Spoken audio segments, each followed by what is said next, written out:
Okay, now let's look at the Workflow Secrets transaction dashboards. So if you're ready, go ahead and pull up those dashboards and let's dive in together.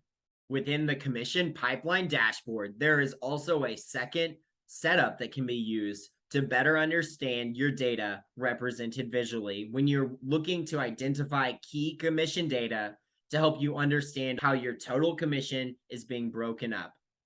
On the very top left-hand side, you're able to see by status or by side to better understand how any of those different sales prices or status or sides are being affected. You can then look to see the number of transactions, total volume, and net commission given for any of the different pieces in your commission pipeline. Moving to the very middle section, you then have access to a net commission by any of the given months.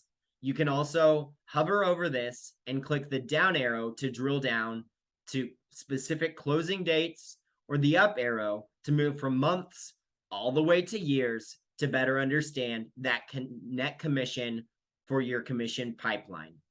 Within this, you're able to click on this net commission and see a list on the very bottom of all of the different addresses that fall into those close dates so that you can understand how those commission efforts are being utilized. Now, two more pieces that you're able to do on the far right-hand side, you can sort by list source as well as by source to better understand how all of those different sources are impacting your commissions so that you can better adjust your marketing budget to understand and address those needs.